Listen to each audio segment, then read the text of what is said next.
the woods yet. No, we're not. There's a series of votes happening right now on the Senate floor. We've been monitoring that. There should be 7 votes, and at the end of that, then we will have the critical vote, which is on that CR, that Republican-led but now bipartisan CR in the Senate that would do everything that you just laid out, including extending government funding through January 30th, and it would also importantly end the government shutdown. Of course, it has to go over to the House, so if everything goes as we expect it to tonight, we're talking about Wednesday, the House coming back and working on that. So a pretty quick turnaround here, and by midweek, we could be out of this shutdown. Obviously, this happened, Elizabeth, because those 8 Senate Democrats, we're including 1 independent senator in that, crossed the aisle and worked with Republicans to get it passed and to get it done. Now, critically, you laid out everything that was in that CR. What is not in it is the reason that it has been controversial among Democrats and why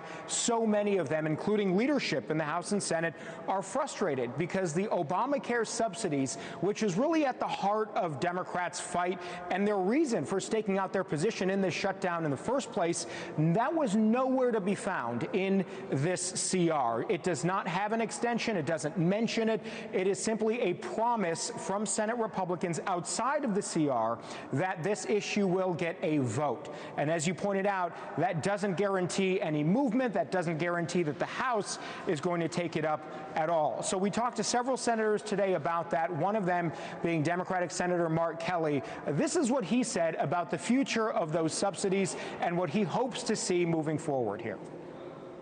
Republicans are going to have an opportunity to show the American people where they are on this again in December. Okay. You know, we're going to try to work with them. These premiums are skyrocketing across the country.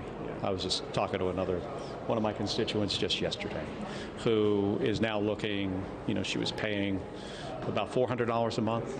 Now she's going to go with a $1,500 deductible. She's going to go up to $950 a month with an $11,000 deductible.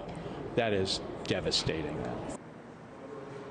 So, Elizabeth, we've heard Republicans in the Senate say they're willing to work on this issue, but we haven't really heard that from Speaker Mike Johnson today. He said if this comes up at all in the House, it would be a deliberative process. Those are the words he used. So we actually caught up with him later on this evening, and we asked him what that means. What exactly does a deliberative process look like in the House on these health care subsidies if, again, we are now facing a situation where people could see their premiums significantly going up? This is what he told us. Speaker Johnson, how you doing? Beautiful backdrop over there. Yeah, it's getting that time of year, right? I know you mentioned earlier there's going to be a deliberative process to see what you might do on the health care subsidies. What does that look like? Like everything we do around here, with small margins and every vote counting, we got to build consensus from the bottom up. That's what we'll do on this as well. Thank you, sir. So, Elizabeth, translation there, not a commitment to bring this up in the House, even if something passes the Senate there. Yeah, and as your interview with Senator Mark Kelly from Arizona laid out, these premiums are going up and going up dramatically for millions. Joe Khalil